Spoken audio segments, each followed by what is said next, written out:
What's up, everybody? Welcome back to another Mario Nawfal X Live video broadcast doing crypto daily with Pulse Digital and Kelly Kellum. You're going to chop it up today with our panel of guests as we talk about crypto and DeFi and basically anything else that comes to mind, the news of the day. And we're going to do it together, but I'm going to start by asking Kelly how he's doing today because I haven't seen him yet. Kelly, how are you? You know what? I'm doing good. Everybody, a lot of people are worried about this dip, and I'm saying, God dang, is this a great bullish setup? And for people that are worried, hey, zoom out, especially with what's going on in this market, what's to come, especially after January 20th. And DeFi, AI, narratives, all this, can they be integrated? I think we're going to be diving into that a little bit later, but I'll throw it back to you, Pulse, and we can dive into this discussion with this incredible panel we have. All right, so I got one headline that I started the day with in the last show that I did. No one else had heard it, so I'm going to try this with you guys. Did you see the FUD about Hyperliquid and the potential vector attack from North Korea that was happening there today? I'll give you the short recount on that. It's only been a couple weeks since Hyperliquid hit the scene, and it's kind of like the pretty girl at the dance right now. A lot of TVL over there, a lot of money headed in that direction. Well, this story came out that wallets associated with North Korea had been losing significant amounts of money to the tune of around $600 million on Hyperliquid. And it was presumed that they were losing money trading and that they were trading. And eventually a post came out, and there's a great series of posts. And we are working on a show about this at IBC and Mario's show, so stay tuned. That wallets were probably just testing and not losing. And that North Korea doesn't just lose money making trades. So money started to leave Hyperliquid. $60 million in stablecoins leaves the platform. And now everybody's asking, what's North Korea up to? So I would love to hear from this panel, because I heard from the last one and actually had a couple of opinions that I hadn't heard yet. Kelly, do we have to worry about North Korea v. Hyperliquid this week? You know, it feels to me like just another FUD. FUD proxy going on in relationship to how large the general market is overall. I don't think Korea could really have a big impact overall. Now, specifically with something that just launched, I will say I was a bit surprised that it launched and jumped into the top 100 so quickly. It gives me a little bit of, I don't want to say fear, but it gives me a little bit of hesitation about the project, because we've seen that with other projects before that had, you know, massive sell-offs after that happened because there was a little bit of hinky business going on that got them to get that high market cap so quickly. So I think all in all, there's a little bit of shaking out of the narrative that needs to happen regardless. But, you know, I'm confident that whatever the issue is will be resolved.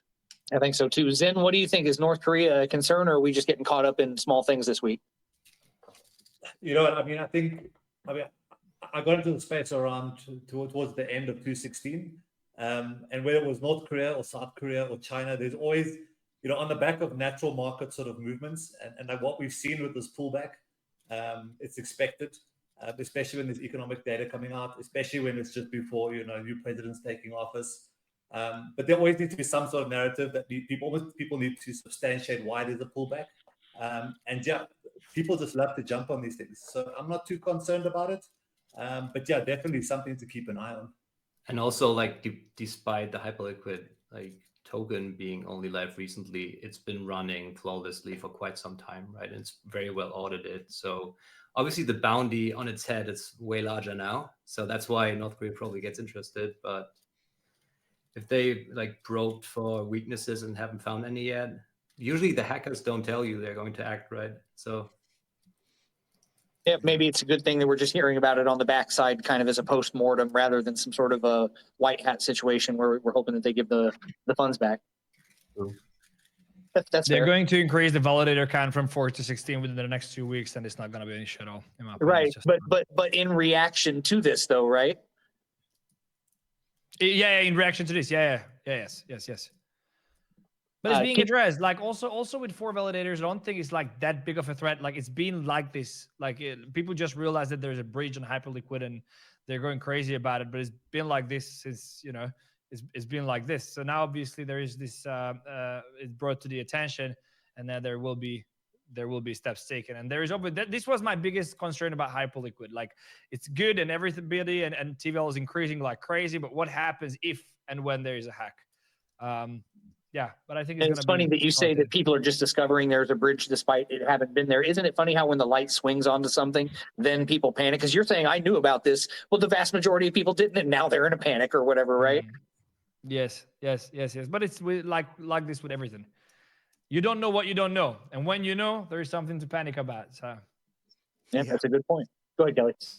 No, I was just, yeah, I mean, I think everything, whether it's Bitcoin, Ethereum, Cardano, I think everything right now is a little bit on a knife's edge. I was speaking about it on an earlier podcast today that there's so much tension about the expected bullishness that everybody is just expecting the continuation because we broke up to 108. It's going to 150 by the end of December. And now that we're seeing, oh, wait, there's a lot of over leverage. Some of that needed to get flushed out. People are starting to come to their senses, whether it's Hyperliquid or any of these other crypto, they're coming to their senses that the new administration is going into office January 20th. They're not in yet. There's still a lot that can go on between now and then.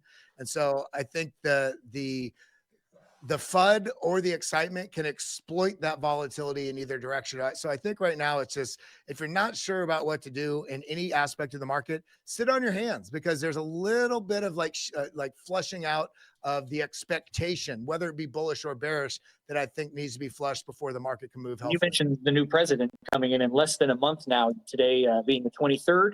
You're talking about the first U.S. president to come in with an NFT project and a DeFi project at the same time that he's running. This is a wild situation, and we're entering into what some people call discovery or speculative territory because of this situation. World Liberty and what he's doing over there. Clearly, he's got people that know how DeFi works. He's talking to people about this, and then just in general, the stuff about Bitcoin becoming something to hold on the books. It's a crazy time to have the executive branch positioned to have these conversations. Zen, what do you think about the potential switch that's less than 30 days away in the U.S. and how that affects DeFi projects? Yeah, I mean, and I think this is kind of one of the main sort of reasons why like we're trying to build what we're building at Libfi. And I think once more attention starts to drive into DeFi itself, I think one of the biggest problems is volatility. And I think volatility throughout the last 3 cycles, at least that I've been a part of, has both been an opportunity if you knew how to capitalize on it. But for the most part, it hurts retail and it hurts newcomers into the market. So we've got to figure out ways to kind of curb volatility or at least assist people in protecting themselves from volatility. So that, you know, when we have all these eyes on DeFi, when we have a lot of retail coming into it, and we do have these swings, because as much as people are going to think, like you said, 108 BTC, 120, 150, it never does that. It does 108, it does 90, it does 112, it does 100, and we see this. But some of those volatile sort of swings that we have, I mean, they liquidate a lot of people, and especially in the DeFi lending space, a lot of collateral just gets burnt, you know. So I think for me, the biggest sort of concern would be rushing too much retail into DeFi without having like really solid structures in place or solid educational structures in place to kind of get them to a point where they understand exactly what they're doing, they understand what an LTV is, and they understand it fully so that they don't get burnt. And then we sort of see sort of rinse repeat of every last cycle where you have this sort of big push in, a bunch of people get burnt, it sort of hits a tipping point, and then everyone says, okay, well, this is too much for us, and they exit again. So hopefully this has more staying power. Yeah, and everybody, I just want to also highlight towards the end of the show, we're going to be diving in, looking under the hood a little bit of Liberty Finance to talk a little bit about some of the ways that they've come up with to address that exact issue. And some of the, I think somewhat groundbreaking ways that they're going to be integrating within not only TradFi and basically Web 2, Web 3, TradFi, and the DeFi ecosystem. But you bring up a great point there, Zen, because we did see back in, 2022, what seemed just like a never-ending flood of cascading just failures throughout the space, and it was all tied to one thing, but it shouldn't have been that way in the ecosystem. Everybody, it wasn't just retail. There's also major players that were seen, basically identified to be swimming naked, as it's thought of, because they're over leveraged. And it goes back to what we just talked about now about the expectation of bullishness. On the one side, all of us are out of our minds for being in crypto this early, right? Because this is not a proven sort of ecosystem yet, but we all have such a vision of it that we get caught up in the bullishness of it. And it's institutions, it's different projects and protocols, as well as retail alike. So where do you think we stand now? I know that in some ways there was a silver lining that happened last cycle, but now we're actually seeing the advent of real steps towards traditional finance and institutional involvement and platforms that institutions want to be involved with to integrate into the DeFi space. Things like Ondo, things Chainlink taking real steps on both Web 2 and Web 3 and integrating, bridging that world. Things like Aerodrome and Moonwell that are, you know, doing things like providing the mechanisms for handling things on base, like the Coinbase wrapped Bitcoin. Do you think that we're actually stepping into this cycle to where we're going to have real institutional involvement in things outside of Bitcoin, the altcoin space, DeFi? Are we there yet? Or is there still going to be, you know, another cycle and a half before it really gets figured out? Yeah, I mean, I think from what we're seeing, and specifically in the traditional finance space that we're playing in, which is Islamic finance. So we're working at, you know, there's quite a massive Islamic financial sort of transaction that happens throughout the sort of space. It accounts for almost a third of the market cap volume of Islamic finance. It's called a deferred commodity sale. And it's the way that, you know, financial agreements are created, but it's very inefficient. And I think what we're seeing, and at least from what we've seen on our side, is that if we're able to almost create a hybrid, and that's why we're sort of looking at sort of working with Nicole from Alchemy to build some sort of roll-up solution on Orbit, where we almost create like a hybrid. Because I think the biggest problem, I think, with traditional finance is they're saying, this is great technology, but not everybody's going to see my books. Everyone's going to see what we're up to. And they don't necessarily want to do that just yet. So we almost need to create these sort of hybrid offerings where institutions can make use of both the sort of security, both sort of speed and efficiency on DeFi side. Also tap into the liquidity, also make it available to retail in the Web3 space, but still have some form of privacy in place so that they can protect some of that important information that they don't necessarily want out there, at least at this point. Yeah, you know, but we do see things like Aave and Curve. I think Aave is primarily, you know, a very big part of what's going on with World Liberty Finance, and other institutional players. I don't want to say it's tried and true, but it's kind of built in a little bit of a legacy, as much of a legacy as you can in this very new market, right? But where do you think projects like that are failing? Is there pretty big hurdles so far that are not being addressed? Yeah, it was actually quite interesting because you know, we were sort of preparing for a chat with all our early contributors yesterday, and I thought, you know, let me pull up a chart on DeFi TVL specifically in the lending space, because my anticipation would be you kind of see a nice sort of breakout structure like we've sort of seen across BTC and across other sort of crypto markets. And in fact, it was very different, you know, and there's a ton more lending protocols now than there were in the last cycle. And it's just barely broken all-time high in terms of TVL. And what that sort of told me was, okay, there's still huge potential for lending in the space, but it almost seems like these lending protocols are the businessman inside a small village or a small town that owns all the retail shops. They own the restaurant, they own the barber, they own the fuel station, and they're making good money. And in fact, they're comfortable in that space. They don't really see beyond that. How do we grow beyond that? And I think that's probably the biggest challenge for some of these, call them legacy, even though they're only a few years old, is that it's almost a sense of comfortableness. You know, it's working well. You know, liquidations are good business. There's good money being made on fees. You know, why change what isn't broken? You know, that sort of mentality. And I think that when you compare DeFi lending to peer-to-peer lending on the Web2 space, it's dwarfed by it. And when you compare it to traditional finance lending, it's not even comparable. It's like a drop in the ocean. I think traditional banks took in about 7 trillion in interest this year alone. And that's just interest, never mind the amount of volume that's been sort of driven through all those financial markets. So I think really we need to start thinking about how do we make it a bit more compliant? How do we build better infrastructure around it? How do we protect institutions, retail, and how do we create it in a way that we can now expand and grow? And I think maybe my last sort of thing on that was, when you look at Web2 peer-to-peer lending, it's actually quite funny that people trust each other through a website, when we understand that in Web3, there's so many more trust vectors that exist on a Web3 space, which actually should make it much better as a peer-to-peer lending protocol. But traditional peer-to-peer lending, you know, done typically online, done typically without much verification, at least for the end user side, or at least much transparency, I think that's sitting at about 140 billion TVL at the moment. Yeah. So throwing it over to Andrew, like on the same sort of topic, you know, is it,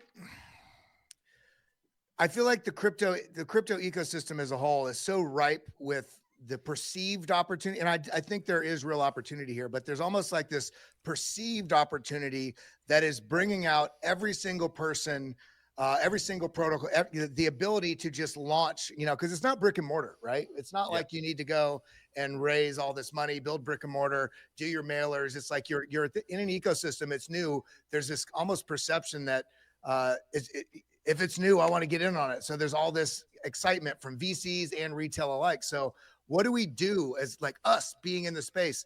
How do we, help decipher for other people, for retail, to recognize the predatory or the ignorant launches that are out there from actual meaningful protocols and DeFi opportunities? Well, I think there's a couple different things. I think it depends on your target audience, right? Your target audience, I mean, with us in particular, right? We're targeting Web2 businesses, right? Web2 businesses, most of them have no ability, like they have no interest, right? They might hear about it, they might want to, learn a little bit, but they're not going to change their behaviors, right? They're not going to change their behaviors and dive into this market hole, straight ahead without knowing what they're doing.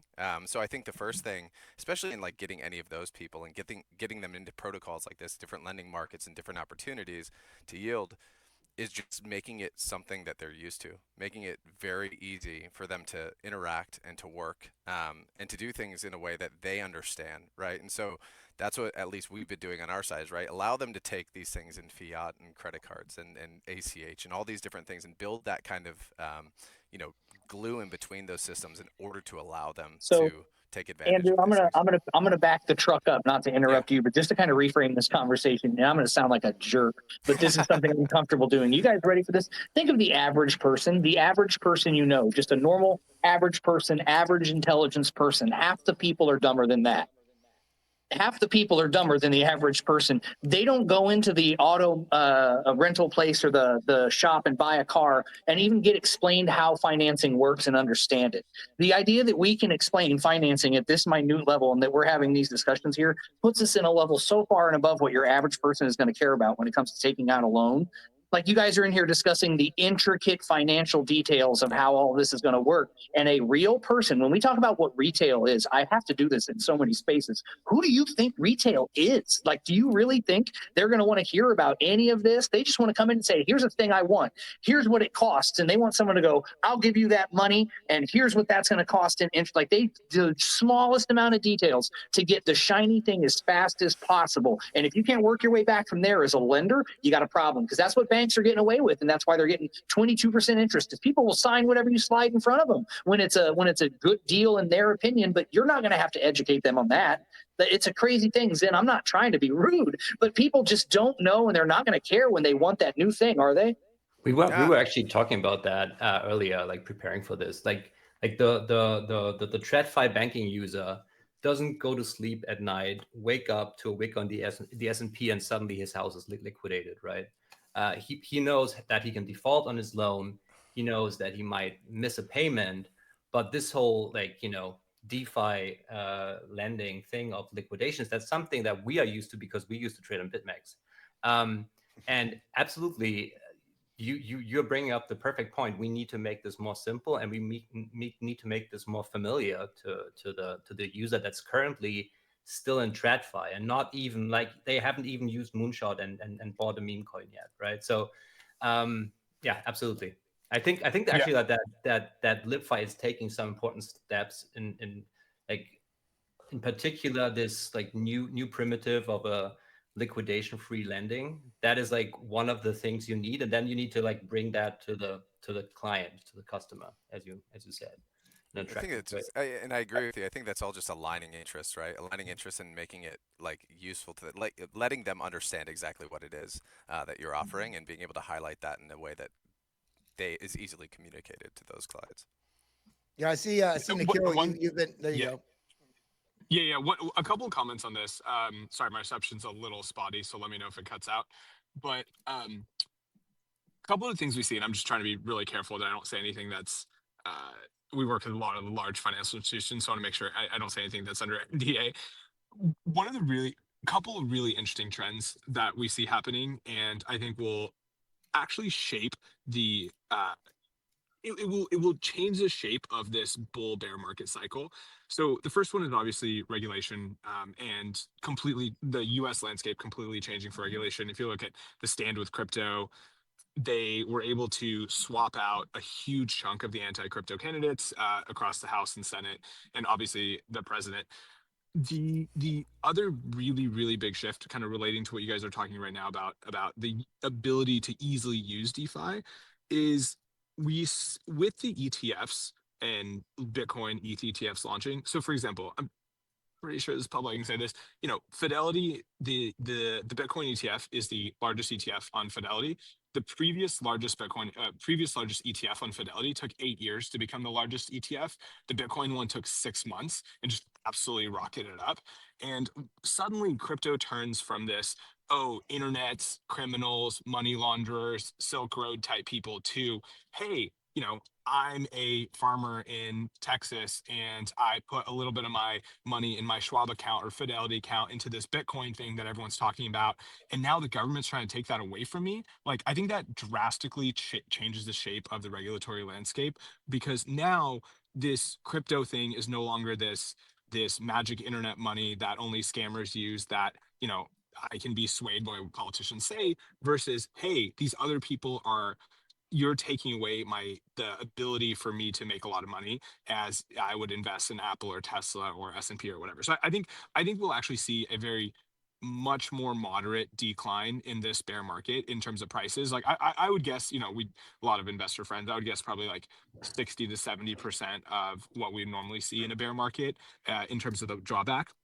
The other thing I think will be transformative for DeFi, and this is where I have to be a little careful, because we work with a lot of large financial institutions, like where you would keep your money in your bank account, and they are actually very excited about building connectors to DeFi. And I think that's where the usability comes in, and I'm completely making up these names. So, you have your money in your Schwab account or your Vanguard account or whatever, Fidelity or whatever, and you can just like one click invest in this thing. And to your point, I couldn't see who was speaking, but you are just you're just saying, hey, I want this thing with 10% yield instead of 5% yield. And you don't know anything about the details of DeFi or liquidity pools or any of that kind of stuff. And I think that abstraction is going to be really key to mass adoption, and also to just kind of the average person being able to understand.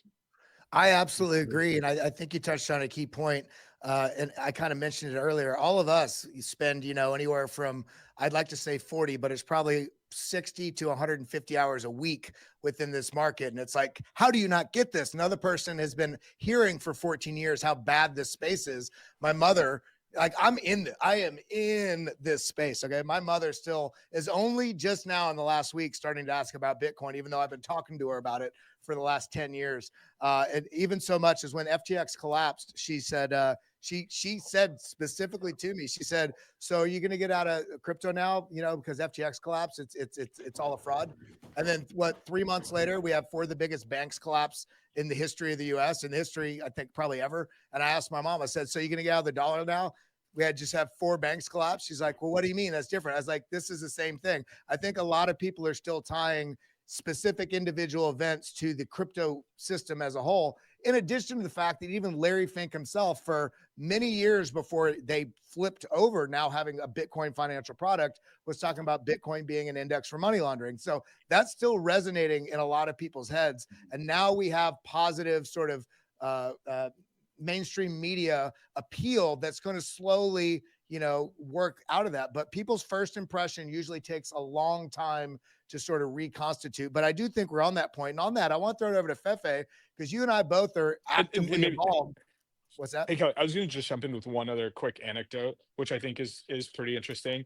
I do think what we'd consider maybe the early adopter of traditional people, or like normies, is starting to happen. So a couple concrete examples. I mean, you can look at things like meme coins, or like Chill Guy being referenced on Bloomberg and these kind of things. We were at a bachelor party for one of our teammates, and at a club in Miami, and the guy who's doing like bottle service for us is asking us about which crypto coins to buy, and he has like Phantom on his phone. So I think we are seeing a little bit of a shift, for if you think about the early adopter curve, we are starting to see those people get more crypto native. And I think that's also because of social media like TikTok, where a lot of the meme coin stuff is actually blowing up.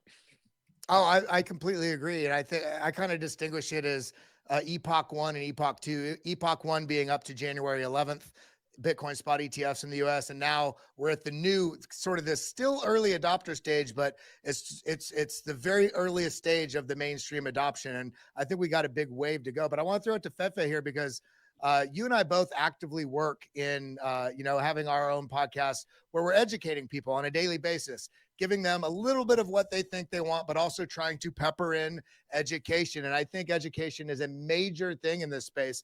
And I just wanted to highlight something you posted on your Twitter the other day that I thought was funny. And I think this is going to be a persistent thing that we're going to have to solve in DeFi. We talk about this stuff on a daily basis, and yet people will reach out. Listen, I'll answer questions, right? But somebody asked you a specific question that all they had to do with that same amount of time to ask you directly was go to Google and say, hey, what is this? Or ChatGPT, how do I? And there's something about the personal answer from this person versus just taking the initiative to say, Google, how the fuck do I do this? And people don't have that ability. So where do you think we're at with for that, AI Fefe? agents? This is What's the that? era for this is the era and the reason for AI agents, when you will be able to not just Google stuff, but talk to someone and say like, hey, and then the AI agent will reply. But I wanted to get to your reference. There was a guy on retail, and how much I'm amazed, and I'm really like, we're building a school for complete noobs, but I'm still to this day amazed every single day, and how small of an echo chamber we live in. So much so that there was someone, I replied to all my DMs on Twitter. It's getting much more difficult, but this is my I wanted to do this from the very beginning, and I am replying.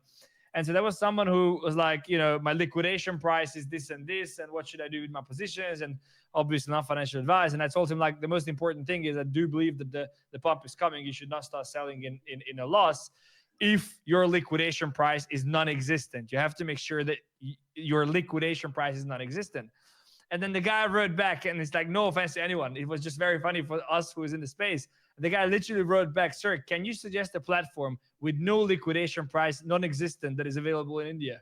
He was like, is there a platform where is there a platform where liquidation price is non-existent? Because I'm gonna get on that platform then, So it's like, yeah, I guess he just doesn't understand. You can buy on any platform spot, and there's no liquidation. Yeah, exactly. Yeah.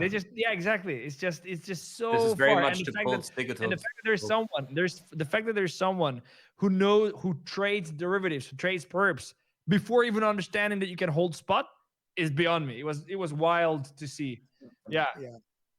But I do think education, I do think this is what it's going to come down to. We've been on, I've had the opportunity to come up here a couple of times, and I've voiced the same thing. It doesn't matter what products we have. It doesn't matter what products we build. It doesn't matter what solutions we can offer.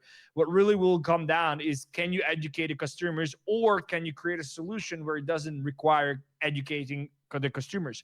So like, I don't know how my iPhone works. I have no idea. I have no idea what's in it. I have no idea how the software works. I just know how to use it. Now, if you, and the DeFi, whether it's DeFi or just blockchain in general, or Web3 bridge to Web2, if you will be able to create solutions where, one, I don't have to learn anything, because it will seem like Off the Grid is a very good example. People didn't even know it was on chain. They were like, these famous streamers were playing, and they're like, you know what? They have this this blockchain thing, and you store your own assets like guns on this blockchain thing, and you don't need Steam. Like, that's the kind of thing that I'm talking about. If you will be able to create a product or service where people will go like, oh shit, is this actually running on the blockchain? Or you will be able to build an education system around it, that's when most likely adoption will happen. Well, on that note, I'd love to throw it over to Skillman, because, I think, and I've mentioned this before, none of us really talked about Web 2 when we were in it.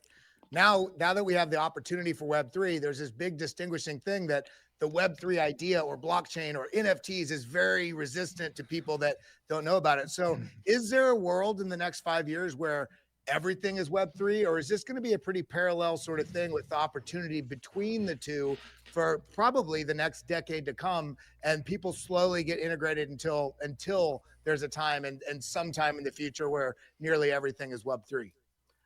I believe it's going to be in parallel. Like these connectors that Nikhil mentioned, they are going to be way more numerous than they are now. And eventually, even your, TradFi banking space is going to probably completely run on stablecoins. But the experience is going to be similar to what a Web2 experience looks like on the user side. And that's something that a lot of crypto businesses still need to figure out. I think the like TradFi like institutions, they are already gearing up for that, right? They're not deeply invested in a lot of DeFi protocols yet, but they are starting to eat up all the stable coins. Like somebody at BlackRock probably turned their head when they learned that Tether's yearly revenue was eclipsing theirs. And they're like, oh, stablecoins are a pretty interesting business, right? So now they, through this securitized entity, they get involved in Frax. Fidelity got involved in asymmetry finance. You had Ampleforth in your show last week. I watched that. It was pretty cool. And I think, yeah, they start with the infrastructure, which in this case is the stable coins, right? All the products are denominated in stable coins, and then the involvement in the DeFi protocols comes next, I believe. I mean, you even see it right now in looking at things like Stripe, right, with their acquisition of Bridge, right? 18 months building, and they have 1.1 billion. They're going to be utilizing that now if they are going to be passing that savings or whatever it is onto their consumers, or whether that's going to be, passed on to their bottom line and to their shareholders is yet to be determined. But you see that type of stuff happening already, right? Like, I mean, we like to anecdote, with one of our first customers. We have around 41 schools, right? Elementary, middle, and high schools getting their lunch money. And they have no idea that any of it has to do with crypto at all, right? Because they don't care. They care that payments work, cool. and that it they get their money when they want to. But it's abstracting those things away. Yeah, they don't use private keys, right? They don't log into a wallet. They do. They have their own. It's all self-custodial, like payments infrastructure, right? But we kind of abstract that away, give them the ability to claim, but they don't have to think about it as much unless they want to, and then they can learn. Really amazing. So. Yeah, and I think at some point, I think early in this ecosystem, and I still think we're transitioning out of this, everybody was so excited to have their own coin, to have their own protocol. It was a very fractured space, and everybody's like, why is there no adoption? It's like, well, because there's all these independent entities that are not even willing to work together to figure out how to. And now everybody's realizing, okay, it's like interoperability is a real need, and it's not only a mechanism, it's an absolute if we're ever expecting real adoption. So of course, Chainlink's doing a great deal on that front. And of course, Polkadot's doing their thing, Adam. There's all kind of different mechanisms that, the Ethereum virtual machine. There's so much going on now. And I still think there's quite a ways to go. But I wonder if there's going to be some time in the future, in the near future, where people are engaging actively within the crypto ecosystem without even knowing it, because it's all abstracted into stable coins, right?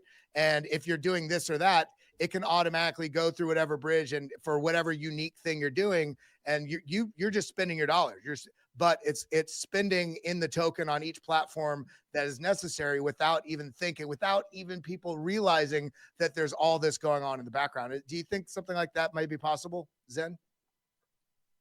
Yeah, most definitely. I mean, I think, my background is SaaS. I built one of the largest edtech businesses in Africa.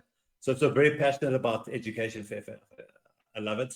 And that really was all around experience, and I think in the Web3 space, my first project I remember we built was around NFTs. We were trading a lot, but then we sort of realized that it was very hard to trade NFTs because you couldn't chart them, right? So how do you trade it? And it's an asset like any other. So we set about building a platform where we could chart NFTs, we could track them. And that's where I really started to get exposed to a lot of the Web3 builders, software engineers, and let's call them characters in the space. And, it is quite a challenge. And I think one of the biggest challenges is it's almost like, well, like you said, we've been involved in it so much. We spend 150 hours a week in this space. We can't see the wood from the trees. So it's almost like, well, a customer must know what a MetaMask is, and they must understand how to connect their wallet, and they must, it's common sense, isn't it, type of sort of feel. So I think really what's going to adopt it is the abstraction layer. I think it's just that seamless experience. And people are used to now signing up to things with their cell phone. They put their cell phone number in, they get a 6-digit code, and then they're off to the races.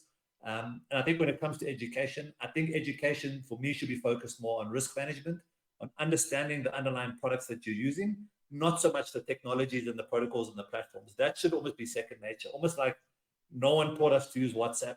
No one taught me to use Instagram. Like we just figured it out because it's intuitive. And I think once we get to that point of intuitive, well, I can't even say the word, but once it's super intuitive, I think that that adoption will sort of drive. So definitely abstraction layers, signing up with your cell phone, not even realizing that you're on the blockchain, at least for the most part, is a big step in the right direction. And then even when you realize you're on the blockchain, saying, well, this is super easy. Even my mother can do it. And I think that's really where we need to get to. And if I can add to this though, sorry, Cal, if I can add to this, I think it's very important to also define, like we're talking about Instagram and WhatsApp and all that nobody taught us. Yes, but we had incentive to use these things. So like the thing is, like if I'm using a bank today, and this is I don't know how deep we want to go, but we have to define what everything will be Web3. Like, what does that mean? Does that mean that everything is going to be Web3? Does that mean that we're gonna be going into SocialFi and every social media is gonna be ditched and we're all gonna be on chain? Does that mean that our finances are gonna be on there? Does that mean that ownership is gonna transform into real world asset? Like what do we mean Web3? But what I think is a very important point here, and I think this is like the big bottleneck in my opinion, is that if I go to my mother, right, and I tell her, hey, here's this crypto thing, and you can send cross-border payments within seconds for a fraction of the cost, much more securely. You hold your own assets in a wallet that is a digital wallet, and I can just simply remember my seed phrase and walk across the border. She will look at me and she'll be like, yeah, I can do the exact same thing with my PayPal account. She'll not understand the need. She'll be like, I can do the same thing, but I don't have to remember my seed phrases, and I don't have to have gas, and I don't have to understand anything. And there's no incentive for me to change. Yes, Instagram, yes, and Facebook and whatever, but there was an incentive for us to onboard into these platforms because it offered something that we couldn't get access before. But now the challenge is that I have to persuade my mom to start using crypto when she's completely fine with her bank and her PayPal and whatever else. And I think that's the big bottleneck. Well, I think that actually, I'm glad you said that, because that's a better setup for what I was going to say before. And that's, I was looking at not a meme, but like an infographic of an 8th grader in 1908 here in the US. And he was doing his homework that was about basically contract negotiations, taxes, all these things. And this is not in US schooling at all anymore. And so it's interesting because as our communities globally have grown, we've had this huge sort of social diffusion, almost this sort of imbued ignorance top down. The governments don't want us to know stuff. And now we have something like here on Mario Nawfal's Crypto Daily, here on X. I think Elon Musk, one of the best purchases in the history of mankind, literally was him taking over X, because, and it's not just X, it started a little bit with Facebook, a little bit with MySpace, also with Instagram, but now it's exemplified and exponential of this connectivity that we have and this massive disconnection we live in with so many people, so many ways to connect. But now we have this, awareness about what really happened in the great financial crisis in 2008. We have this awareness almost explicitly after COVID, because inflation was so major in the US and even more so everywhere else in the world. So now people are becoming aware, okay, it's not just about the speed of transaction. The dollar or whatever fiat system you're in is going to bury you if you don't participate in some way, in something at some level outside of that system. And so I am very excited and honored that all of us were able to jump on this ship. And it's our job to make sure other people have the talking points on how to understand what they can do to save their future. Because otherwise it turns into the Hunger Games otherwise. Preach. Hallelujah. Everybody, that's Kelly Kellum going on that rant. Get you fired up about this type of stuff. That's great, Kelly. You got me fucking fired up, bro. I'm ready to go buy some Bitcoin right now. If you're enjoying the show right now on the Mario Nawfal X Live, we appreciate you guys for tuning in. You can comment below the show, but did you know you can also comment in the live progressive chat that's next to the show? It works sort of like a YouTube chat. You can comment along. It doesn't stick to your profile. Hope you guys have been using that. If you just got there and you're also watching the show, you can share it, let other people know we're live. And if you're a project watching, watching, we do highlights and AMAs up here all the time. And if you send the profile that's live right now a DM, you could get hooked up too, because IBC has been incubating projects since 2017, and we'd love to help you out no matter what blockchain you're from, no matter what you're doing, RWAs, DeFi, memes, NFTs. We got people that can help you out. So send the profile a message and you'll get an AMA opportunity, just like what Liberty Finance is going to get here with us today, which is why we paused for commercial break. It is time to have that AMA right now. And I want to ask the guys at Liberty Fi to pretend like we didn't talk about anything earlier and assume that a new person that just got here doesn't know any of what's been going on. Can you tell me about Liberty Finance and why we're talking about DeFi and DeFi lending today? Yeah, sure. So I think really Liberty Finance or Libfi, it started off as an idea which was sparked by FTX, funnily enough. And, when FTX happened, we kind of looked at it in the sense of, what actually happened there, besides obviously what we know happened. But why were so many people affected? And I think what we had realized at that point is that for the sake of convenience, people gave up custody, for the ability to use a platform and use a solution in a way that was not available to them anywhere else. They gave up that custody and hence they lost. And that was kind of almost the initial sort of push behind us to say, we need to build something different.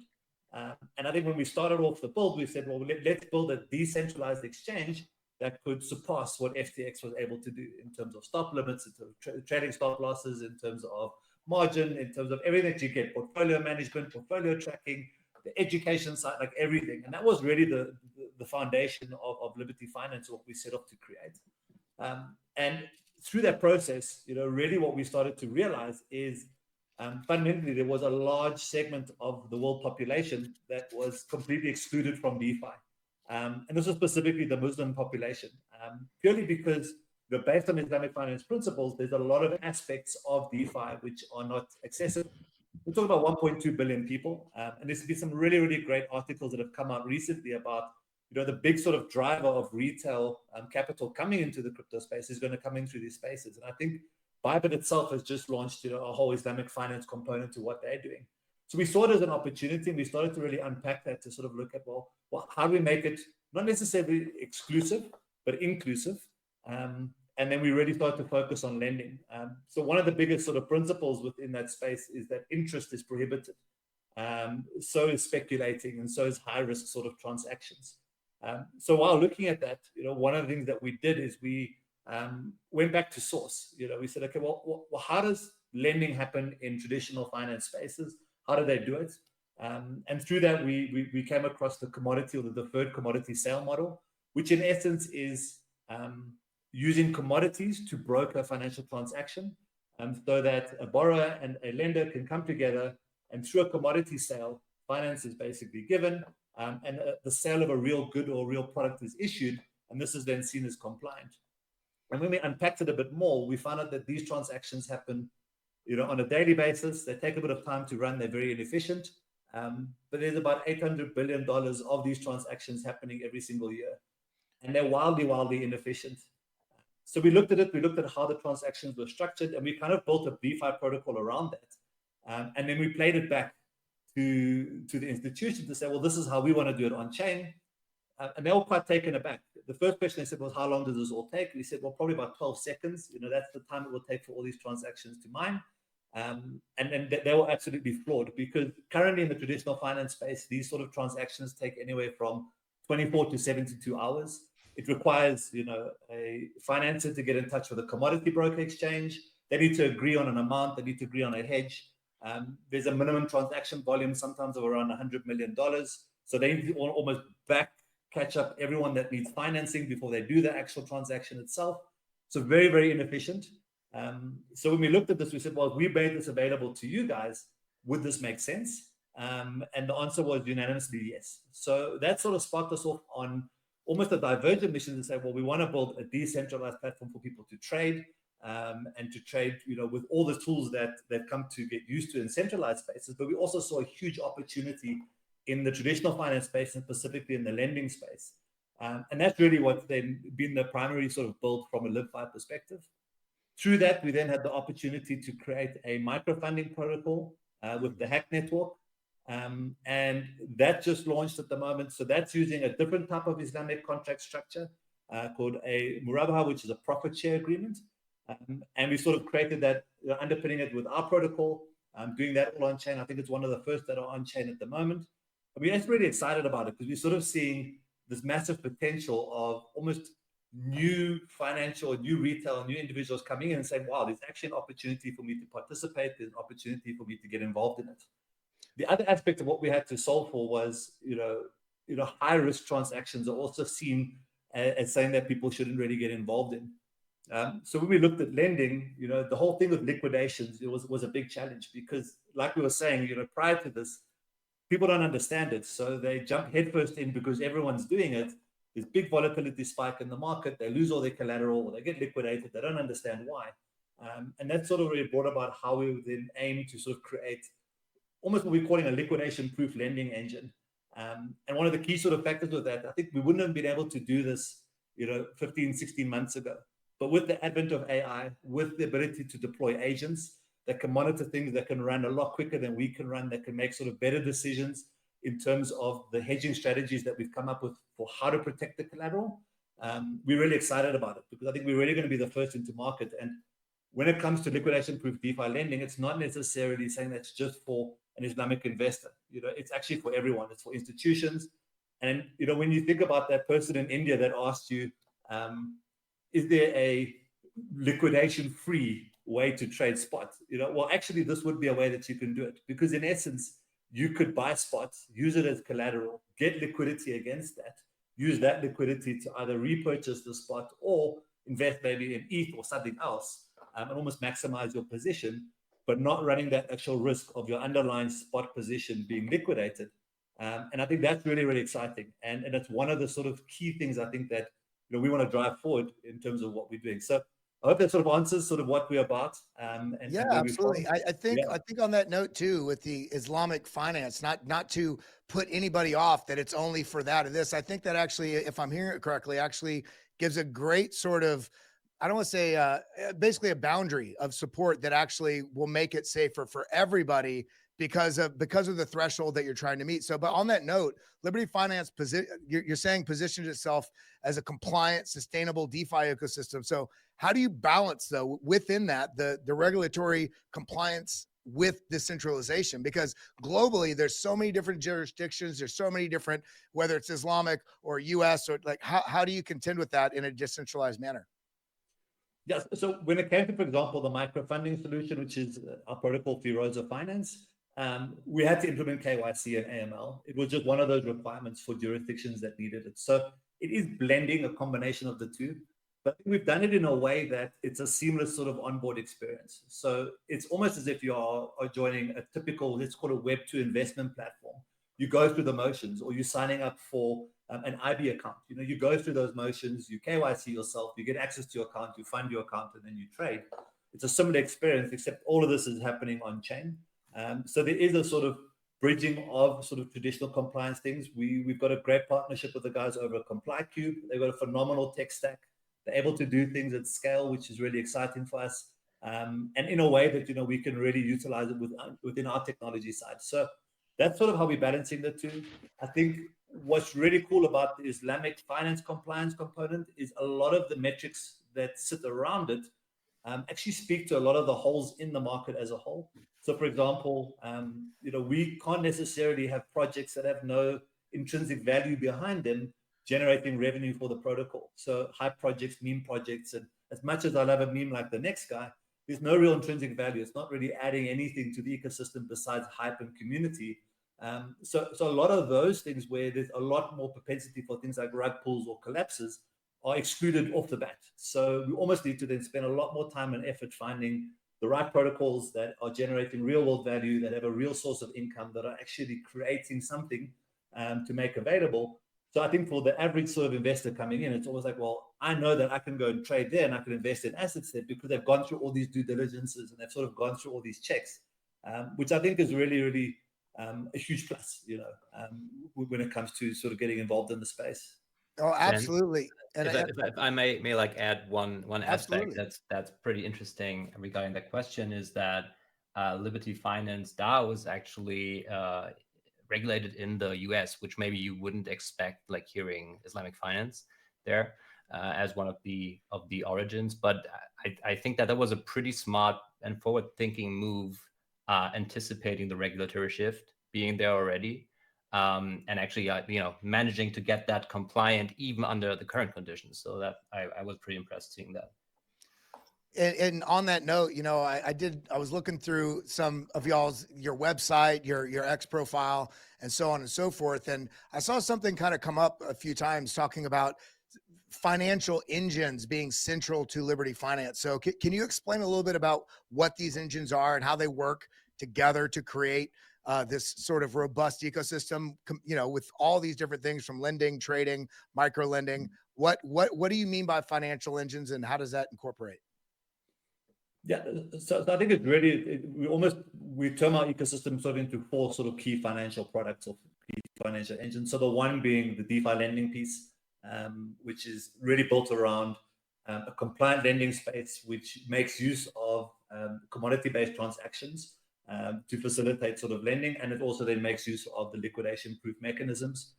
So it sort of skirts on the actual risk associated with utilizing those products and protocols. So it's the DeFi lending piece. It's then the microfunding side of it, where we do see a huge potential for peer-to-peer lending, based on just launching the POC with Firoza and the uptick we had. Very, very quick, both on the side of supply and demand, to get involved in it, is the sort of second sort of component and piece. The third being the actual exchange, where people can trade assets in a sort of more traditional sense in terms of DeFi, through AMM swaps and those sort of things. And then the fourth being the TradeFi side, which is now bringing a lot of these tech stacks, the way that these transactions are now being run on-chain, making them available for traditional finances. So to a point where a traditional financer would have to have a relationship with a commodity broker to facilitate these Mudaraba-based transactions or these commodity sale transactions. Now what they would be able to do is come onto Libfi, do the transaction completely on a side chain, so that their data is protected. They don't need to worry about all that information being exposed, but it is referenced and it is tracked and it is auditable. And I think the biggest part of it is it's immutable. So once that transaction's happened, it's happened. No one's going back and actually changing the spreadsheet and mincing the numbers. Once that sort of occurs, immediately they're issued with a certificate that says, okay, you can now issue the finance to your third party or to your customer, because it's now gone through this flow that is required, in terms of the Islamic finance requirements. So that's really the sort of 4 pillars, if you want to think about what Libfi is. And through all of that, everything that gets done within that, it all feeds then back into the DAO in terms of revenue and yield. So the idea with Libfi was always around creating something that initially we build it, we get it to a point where it starts to sustain, and then we hand it over completely to the DAO, and allow the DAO to sort of govern and drive forward, in terms of where it goes to, what protocols it focuses on, what next product it actually builds. And that's really where the DAO formation came into play, is that we wanted to make sure that people that got involved in Libfi, it could be a utility, which it is, and they could use that utility to participate in the DAO, but also stake into the vaults where they can then earn a share of all the revenues that are being generated across all these ecosystems. So on that note, you did mention earlier, I would like to dive in for just a moment. You were talking about microfunding, the microfunding engine. And I know you guys are working with Firoza Finance. It's already live. It's already generating revenue ahead of the token launch. So what does this signify? Where are you guys at in the roadmap for Liberty Finance, and what's the vision? Yeah, so at this point, we're wrapping up private. We've got a private sale that's on as a sort of precursor to the public sale that will launch in Jan, and then we're going to TGE. I think for us, the sort of deep-rooted requirement within the team was that we had to create something that would already be generating some sort of revenue, some sort of value, before just creating something to hype out there. So that was always been the main focus. So kind of where we're at the moment, aiming to token launch early Jan. We've gone through all the audits on the token on the vaults. We've passed those. We partnered with Zokyo. They're a phenomenal firm, and I highly recommend them for any new projects that are up and coming, that want to go through audits and those sort of things. Like, they really took it to task and went through the sort of intrinsic details that were needed. But yeah, from a Firoza side, is that we're really generating revenue, which means like right off the bat, as Firoza grows, we're not saying that we're going to build protocols that are going to generate revenue. Like, we almost wanted to do that first to kind of prove the case, and sort of take it forward from there. So you did mention earlier, and everybody, I want to shout out to the Mario Nawfal Crypto Daily and the whole IBC team in the background and everybody tuned in here. We're going to be wrapping up here in just a second, but I got two more questions for you because you did mention not only the retail user or institutions, but if we are talking about institutions, there's a traditional finance layer to this. So how would Liberty Finance cater to both institutional finance and DeFi enthusiasts, especially is there a bridge between these two worlds that you're working towards here? Most definitely. And that's why, we were so excited when we met with Nicole's team at Alchemy, because what they're creating in terms of an infrastructure stack, is really going to facilitate that. So really it is a focus on rollups. It's using Arbitrum Orbit. It's a combination of running a side chain that speaks to Arbitrum Layer 1 that we're able to then kind of bridge between them. So with our traditional finance offering, we're generating a lot of liquidity in a commodity marketplace that we've created to facilitate the transactions that we need. But at the same time, that liquidity now, we can actually dip into it from a DeFi side, so we can facilitate the same transactions on the DeFi side and still make them compliant.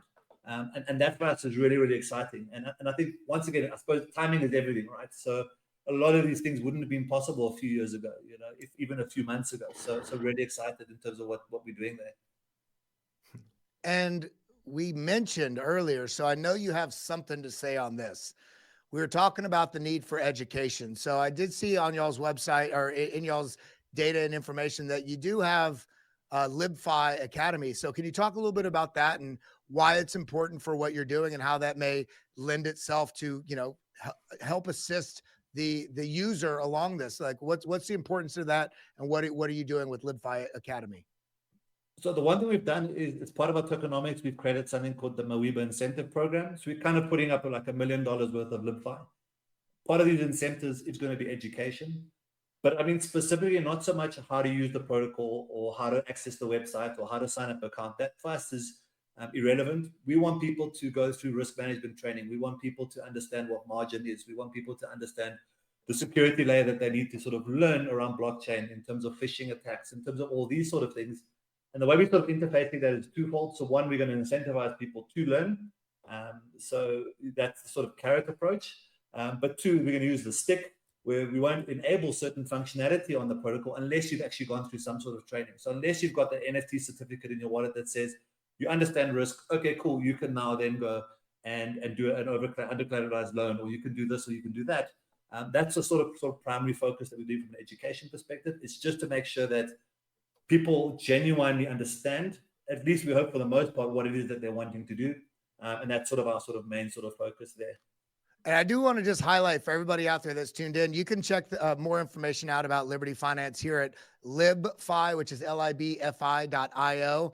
They got an enormous amount of information on here that's very well organized, very, very easy to go through and just dive in a little deeper. And of course, make sure you follow them over here on libfi_io. You can see it right here. I can actually zoom in on it just a bit. Boom. You can see it right here. Make sure you're giving them a follow. But I'll go ahead and ask you, since we have so many people that are tuned in right now, everybody that's tuned in right now, do you have any calls to action or any specific dates you'd like people to pay attention to now that people are, they're here, you got their attention? What could they be doing right now to dive further in, or dates they should be paying attention to? So I think the best place to start would be join our socials. So go via X profile, hit our link tree up, join our Discord, join Telegram. We've got some really great people in our community that are keen to answer questions, to help people understand a bit more about what we're doing, about the space. I think if you really want to get involved before sort of everyone else does, and you're one of those people that really want to be one of the almost early adopter into things, the private sale is live. There is a link on the site. It's on Gempad. Go there, get involved at that specific point. But for the most part, looking to TGE mid to end Jan. So look out for that. And I think that's really going to be the most important thing to sort of note. And yeah, I think if you're following us on Twitter, or X rather, and you're on Discord and on Telegram, you're going to get all the information that you basically need. So I think really for everyone that's tuned in, just join our socials. I think start there and come meet some of the guys on the team. Thank you, Zen. I appreciate you choosing to be here with a Mario Nawfal X show for your Liberty Finance discussion today. I also appreciate everybody that cruised through listening and watching, whether you stayed for the whole thing or you just got here at the end and you're wondering where we're going. We're wrapping up, but you got here just in time for me to say thanks for tuning in. Also to Andrew and everybody else that came up to be part of the panel, Feifei, filling out the panel today. Great discussion with you guys. Please come back next time you get the invite. We love having you guys up here. And on the way out the door, again, thanks to the team at IBC, there's a whole bunch of people that put out news on both of these accounts on crypto and politics and sports and all that stuff. And me and Kelly are just the piece you get to see up here. So thanks to all the people that let us come up here and do that. And my last thanks is always to my co-host on these shows, Kelly. I appreciate you for making my job so fun, man. Let's do it again sometime. Absolutely. And everybody, you know, I'm honored that we can have these conversations with developers that are actually doing meaningful things in the space, and having this panel with people like Feifei and Andrew and Nikhil and Skillman, and of course, Mario, for letting us come up here and shake our heads and wag our tails at what's going on in the space. And Zen, thank you so much for your time here. And everybody tuned in, thank you for being here. We're here. There's content all day long, so thank you for tuning in. But I think that's all we got for today. And again, this is not financial programming advice. Programming note, Kelly, we're off tomorrow and Christmas, you guys. So if you're looking, remember, normally there would be program shows, but there's going to be a little bit less volume. So if you were missing me and Kelly, stay tuned after the holidays. Merry Christmas otherwise from me to you guys. That's right. Don't trip by the dip, not financial advice. Everybody have a good day. Happy holidays. Bye, guys. Bye-bye.